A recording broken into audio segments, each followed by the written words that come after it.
Vítajte. Ak sa firemný online profil správa skôr ako taká zaprášená vizitka niekde v zásuvke, než ako poriadny motor predaja, tak tento rozbor je presne to, čo potrebujete. Pozrieme sa na jednu konkrétnu prípadovú štúdiu a tá nám krásne ukáže, ako sa dá takáto pasíva prítomnosť premeniť na aktívny zdroj príjmov, a to v podstate pre akúkoľvek firmu. Poďme začať jednou kľúčovou otázkou, ktorej úprimne čelí mnoho manažérov, aj keď si to možno ani neuvedomujú. A neuvedomujú si hlavne tie skryté náklady, tie stracené príležitosti a zákazníkov. Viete, ak online profil len tak pasívne čaká, kým si niekto spomenie na meno firmy, tak sa vlastne prichádza o peniaze. Každý jeden deň. A tu to máme. Čierne na bielom. Mínus 15,5%. Toto nie je len nejaká štatistika, toto je reálny medzimesačný prepad zákazníckych dopytov. Je to taký ten blikajúci varovný signál, že online prítomnosť firmy jednoducho stráca dých a pomaly sa potápa. Tá potápajúca sa loď je vlastne celkom dobrá metafora pre pasívny online profil.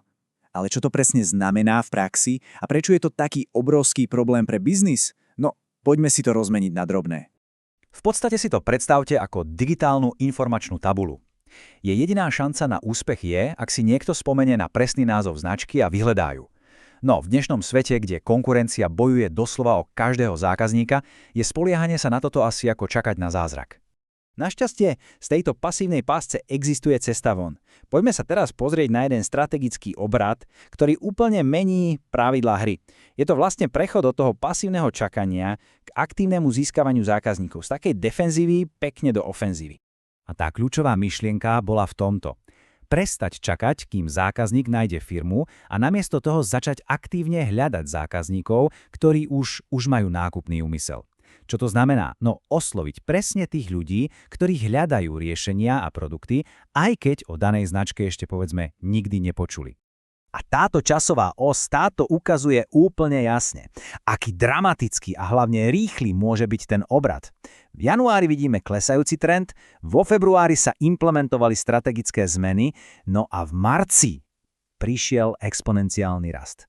Ten prechod z mínusu k takýto explózii je naozaj fascinujúci.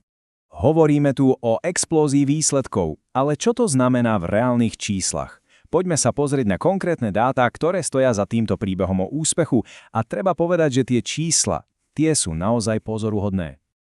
Takmer 129% nárast, a to reálnych zákazníckych dopytov za jediný mesiac. Viete, to nie je len nejaké drobné zlepšenie. To je kompletné otočenie kormidla a naštartovanie poriadneho rastového motora. No a s tým samozrejme súvisí aj masívny, takmer 127% nárast počtu ľudí, ktorí si ten profil vôbec zobrazili. Logika je tu úplne jednoduchá. Viac očí znamená viac potenciálnych zákazníkov. A čo je úplne kľúčové, počet vyhľadávaní, ktoré viedli k profilu, sa zvýšilo o takmer 200%. To znamená, že firma sa zrazu začala stávať viditeľnou pre úplne nové publikum. A čo je na tomto grafe naozaj zaujímavé, je ten ostrý kontrast. Na jednej strane prepad v januári a na druhej strane, o 2 mesiace neskôr, tento brutálny rast. Toto je sila správnej stratégie v praxi. Tieto výsledky sú teda pôsobivé, ale ako sa to vlastne podarilo dosiahnuť? Aká bola tá anatómia tohto víťazstva? Poďme sa pozrieť tak povediac pod kapotu a rozobrať si mechaniku, ktorá stála za týmto neuveriteľným rastom.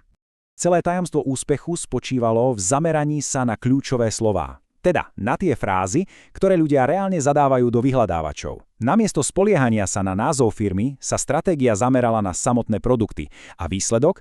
Viditeľnosť pre slovo notebook vystrelila o viac ako 440%. A to odomklo prístup k úplne novému publiku, ktoré firmu predtým vôbec nepoznalo. A teraz prichádza ten najzaujímavejší paradox.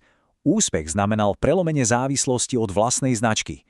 Kým viditeľnosť pre produkty rastla, tak vyhľadávania samotného názvu firmy paradoxne klesli o takmer 19%. A to je ten najlepší dôkaz, že firma začala vyhrávať súboj o úplne nových zákazníkov, o tých, ktorí ju predtým vôbec nepoznali. A čo lokálny trh? Toto číslo, 100%, to symbolizuje kompletné ovládnutie nového segmentu. Firma začala cieliť na lokálne servisné dopyty, napríklad oprava počítačom v danom meste, kde predtým nemala vôbec žiadnu viditeľnosť. V podstate prešla z nuly na pozíciu lídra na tomto mikrotrhu. Takže, čo si z tohto všetkého môže odniesť akýkoľvek biznis? Aký je ten nový manuál úspechu v online priestore? Tento obrázok to vlastne dokonale zhrňa. Naľavo vidíme tú pasívnu vizitku, takú nákladovú položku, závislú od toho, či niekto pozná značku. Napravo je zrazu aktívny nástroj, stroj na generovanie nových dopytov a hlavne tržieb. A to je ten zásadný posun, nielen v myslení, ale hlavne vo výsledkoch. A na záver jedna otázka na zamyslenie, asi pre každého manažéra. Aké potenciálne tržby sa vlastne nechávajú ležať na stole len preto, lebo sa spolieha na pasívnu online prítomnosť? Zatiaľ čo konkurencia, možno ešte využívajúca zastarané metódy, pomaly zaostáva. Ako ukázala táto štúdia, ten skutočný potenciál je často ukrytý priamo pred očami.